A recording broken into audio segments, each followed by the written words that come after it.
বর্তমান বিশ্বে সবচেয়ে দ্রুতগামী যে প্যাসেঞ্জার প্লেন আবিষ্কার হয়েছে এটার নাম হচ্ছে বোম। কি নাম? Bomb supersonic. Bomb bomb Afridi না, আবার বোম সুপারসনিক। এটা ঘন্টায় চলে 1300 কিলোমিটার বেগে। এটা দিয়েও যাওয়া যাবে না, কারণ কোনো প্যাসেঞ্জার বিমান দিয়ে এই যে মাধ্যাকর্ষণ শক্তি এটাকে ডিঙানো যায় না। আমাদেরকে যেতে হবে রকেট দিয়ে।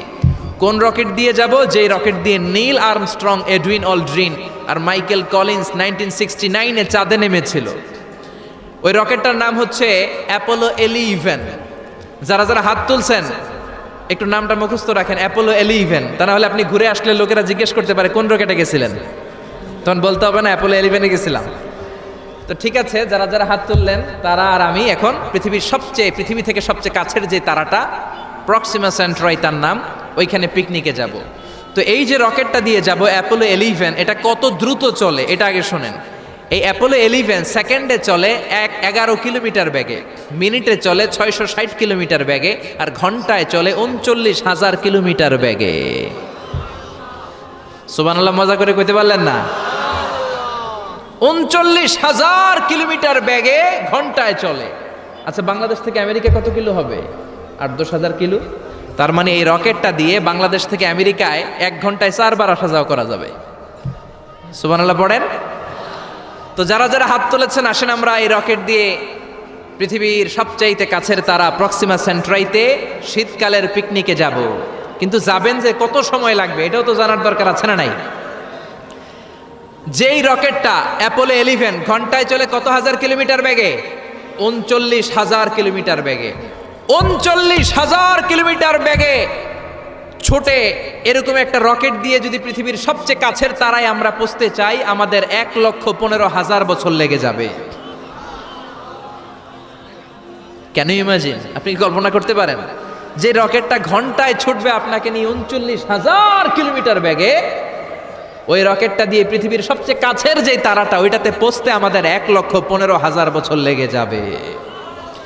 তার মানে আল্লাহ যদি বলে যা আজহারি কি আর করবি, তোর যখন এত শখ হয়েছে, যারা যারা হাত তুলছে তোরে আর ওদেরকে আমি 1,15,000 বছর হায়াত দিয়ে দিলাম। তা আমরা যদি যাইতে শুরু করি, বাকি যারা হাত তোলা নাই এরা মরে ভূত হয়ে যাবে। শুধু এরা না, এদের নাতিপুতিও মরে শেষ, আমাদের নাতিপুতিও শেষ।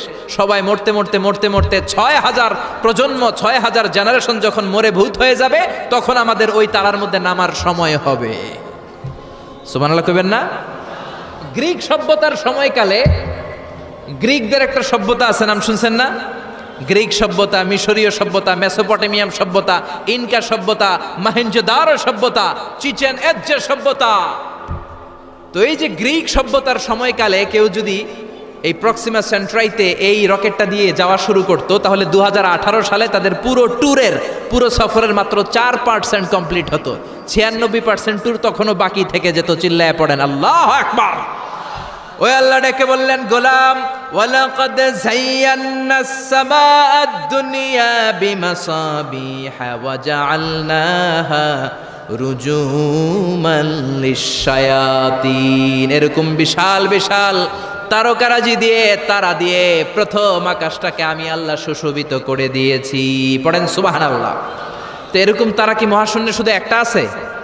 কত হাজার আছে কেউ জানে না। চিল্লায় বলেন ঠিক কিনা? এরপরে রাব্বুল আলামিন প্রথম রুকুর শেষের দিকে বললেন, ওয়া আসিররু কাওলাকুম আও ইজহারু বিহি ইন্নাহু আলিমুম বিযাতিস সুদূর। ও গোলাম, তোমরা আস্তে কোনো কথা বলো, প্রকাশ্যে বলো কিংবা গোপনে বলো, কেউ শোনে না, শোনে কে? চিল্লায় বলেন, কেউ যেটা দেখে না দেখে কে? কেউ যেটা শোনে না শোনে কে? দুনিয়ার সবার চোখ আপনি ফাঁকি দিতে পারবেন, আমার আল্লাহর চোখ ফাঁকি দেয়া যাবে নাকি? আচ্ছা বলেন তো, পুলিশের চোখ ফাঁকি দেয়া যায় কি যায় না? র্যাবের চোখ, বিমানবন্দরে কাস্টমস অফিসারের চোখ, দুর্নীতি দমন কমিশনের অফিসারের চোখ, পরীক্ষার হলে ম্যাজিস্ট্রেটের চোখ, কিন্তু আমার আল্লাহর চোখ ফাঁকি দেয়া যায়? আপনি রাত্রিবেলা দরজা বন্ধ করে জানলা আটকে দিয়ে বাতি বন্ধ করে পাপ করেছেন, অন্যায় করেছেন, কেউ দেখে নাই, দেখেছে কে? এরপরে ওই আল্লাহ বললেন আওয়ালাম ইয়ারাউ ইলা তাইরি ফাওকাহুম সাফাতিন ওয়া ইয়াকবিদনা মা ইউমসিকুহুন্না ইল্লার রহমান ইন্নাহু বিকুল্লি শাইইম বাসীর। আল্লাহ ডেকে বললেন গোলাম ওরা কি পাখির দিকে তাকায় না?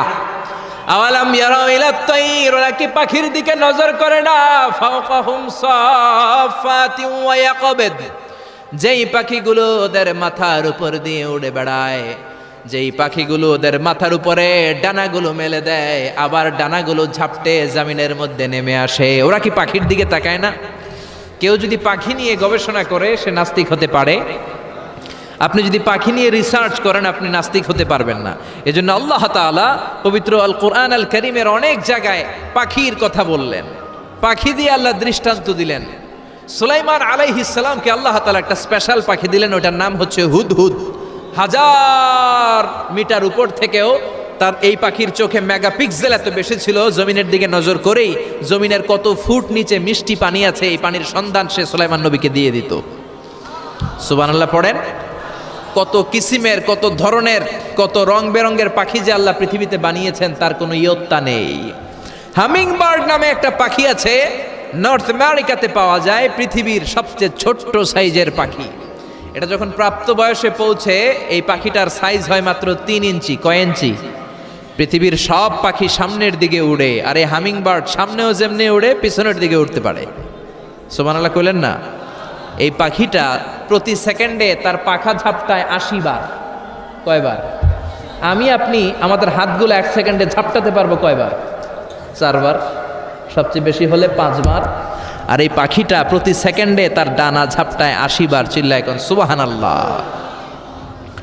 আলপিন সুইফট নামে একটা পাখি আছে, সাউথ ইউরোপের আল্পস পর্বতমালার পাশে এই পাখিগুলো পাওয়া যায়। গোটা বিশ্বে এটাকে সুইফট বার্ড বলে, সুইফট বার্ড। এই সুইফট বার্ড একবার শূন্যে উড়াল দেওয়া শুরু করলে 8 মাস উড়ন্ত অবস্থায় থাকতে পারে। আবার কোনো প্রয়োজনে পৃথিবীতে নেমে আসে, আবার উড়াল দিলে আবার 8 মাস, আবার নেমে আসে, আবার উড়াল দিলে আবার 8 মাস। সুবহানাল্লাহ পড়েন।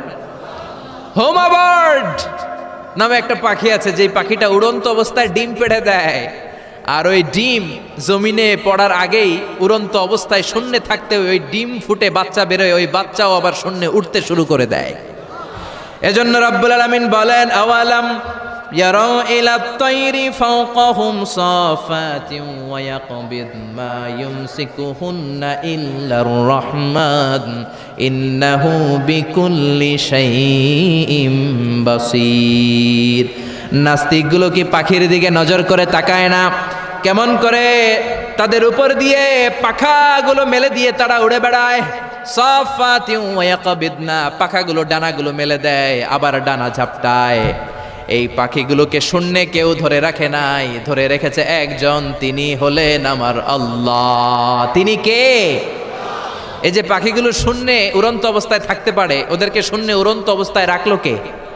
জোরে বলেন কে? ছোট্ট হাঁসের বাচ্চা পৃথিবীতে আসার সাথে সাথেই কেমন করে পানিতে সাঁতার কাটে। কে এই হাঁসের বাচ্চারা শিখালো যে তোর ডানা ঝাপটাতে হবে, পা নাড়াতে হবে? শিখালো কে? গাভীর পেট থেকে বাছুর বের হয়েই গাভীর ওলানের মধ্যে ঢু মারে। কে ওরে শিখালো ওই জায়গায় ঢু দে, ওইখানে ঢু মারলেই তোর রিজিক বেরোবে? কে শিখালো? সুবহানাল্লাহ কইতে মন চায় না? এজন্য আল্লাহ বললেন ওরা কি পাখির দিকে তাকায় না? পাখির দিকে তাকালে তো পৃথিবীর কোনো মানুষ নাস্তিক থাকতে পারে না। পাখিকে আরবিতে কি বলে বলেন তো দেখি? হ্যাঁ, কি? তয়ের। হ্যাঁ, তয়ের। আর বিমানকে আরবিতে কি বলে কে জানেন? তয়ের, তয়রান, তয়ের একই জিনিস। বিমান আরবিও যা, পাখি আরবিও তা। Birds and aeroplane maintain the same flying mechanism while flying. পাখি আর বিমান যখন আকাশে উড়ে একই সিস্টেমে উড়ে। এই জন্য এই পাখির উপর রিসার্চ করে বিমান আবিষ্কার হয়েছে। সুবহানাল্লাহ পড়েন। কিন্তু আফসোসের বিষয় হচ্ছে আমরা বানাতে পারি নাই, এটা বানিয়েছে ইহুদিরা। উইলভার রাইট অর উইল রাইট, দুই ভাই মিলে বিমান বানিয়েছে 1903 সালে। ইউনাইটেড স্টেটস অফ আমেরিকার নাগরিক, এই দুই ভাই মিলে তারা বিমান বানিয়ে ফেললো।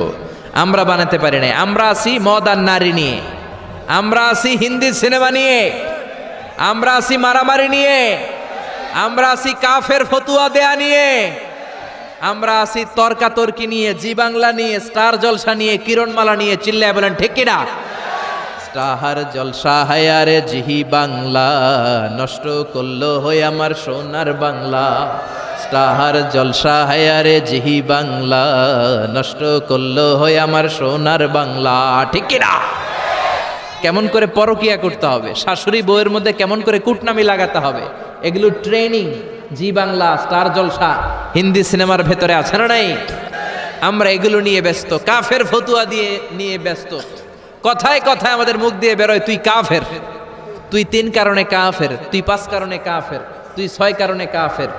এই কাফের মরলে, এই কাফেরকে যেখানে কবর দেয়া হবে, ওই কবরের উপর যে ঘাস উঠবে, ওই ঘাস যে গাভী খাবে, ওই গাভীর দুধ যে খাবে, ওইটাও কাফের। এরকম ফতোয়া আছে না নাই? তো আমরা এই ফতোয়াবাজি নিয়ে ব্যস্ত। উইলবার রাইট আর অরভিল রাইট কোরআনের এই আয়াতের উপর রিসার্চ করে, গবেষণা করে এরা 2 জন বিমান বানিয়ে ফেললেন। এই 2 ভাই পাহাড়ের মধ্যে শুয়ে কত পাখি যে দেখেছে, কত পাখির ছবি যে এঁকেছে, কত পাখির মোশন অ্যান্ড মুভমেন্ট নিয়ে তারা গবেষণা করেছে। করতে করতে করতে এই 2 ভাই বিমান বানিয়ে ফেলেছে। তবে এখনকার মতো এত উন্নত বিমান নয়, ছোট্টখাট্ট বিমান, একটু উড়ে আবার ধপাস করে জমিনে পড়ে, একটু উড়ে আবার ধপাস করে জমিনে পড়ে। সর্বপ্রথম ফ্রান্সের এক শহর থেকে আরেক শহরে পৃথিবীর প্রথম প্যাসেঞ্জার বিমান এক শহর থেকে আরেক শহরে ল্যান্ড করেছে। এই তো মানুষের স্বপ্ন বাস্তবায়িত হয়ে গিয়েছে। এতদিন মানুষ শুধু দেখতো হায় রে পাখি উড়ে, আমরা উঠতে পারি না। এখন পাখির চেয়েও আরো দ্রুত বেগে আমরা উড়ি, ঠিক কিনা? এই যে আপনারা হজে যান, কিভাবে যান? প্লেনে যান। প্লেনে যান তো বুঝলাম, উড়ে উড়ে যান না? পাখি আর কত দ্রুত উড়ে, পাখির চেয়েও দ্রুত বেগে আমরা উঠতে পারি, চিল্লায় বলেন ঠিক কিনা? এই বিমান আবিষ্কার হওয়ার আগ পর্যন্ত পৃথিবীর সব দেশের ছিল শুধু সেনাবাহিনী আর নৌবাহিনী। বিমান আবিষ্কারের পর শুরু হয়ে গেল বিমান বাহিনী। এখন সব স্বাধীন দেশের বিমান বাহিনী আছে না নাই? Air force, military. এখন মানুষ ড্রোন হামলা করে, মিসাইল হামলা করে, ব্যালিস্টিক ক্ষেপণাস্ত্র দিয়ে হামলা করে। United states of America little boy and fat man নামে 2টা পারমাণবিক বোমা দিয়ে জাপানের হিরোশিমা নাগাসাকিকে ধ্বংস করে মেসাকার করে দিয়েছে। এমনভাবে ধ্বংস করেছে, তারপরে কয়েক প্রজন্ম যারাই জন্ম নিত জাপানের হিরোশিমা নাগাসাকিতে বিকলাঙ্গ হয়ে জন্মাতো। হয় হাত নাই, নয় পা নাই, নয় চোখ নাই, নয় ঠ্যাং নাই, চিল্লায় বলেন ঠিক কিনা? এজন্য আল্লাহ বললেন, গোলাম আওয়ালাম ইয়ারাউ ইলা আত-তায়রি ফাওকাহুম সাফাতিন ওয়া ইয়াকবিদ মা ইউমসিকুহুন্না ইল্লার রাহমান ইন্নাহু বিকুল্লি শাইইন বাসীর। এই পৃথিবীর স্বঘোষিত নাস্তিকগুলা কি পাখির দিকে নজর করে তাকায় না? পাখি নিয়ে কোনো নাস্তিক যদি গবেষণা করে, ওই নাস্তিক আর নাস্তিক থাকতে পারে না, ওরে নাস্তিক থেকে আস্তিক বানায়া দিবে কে?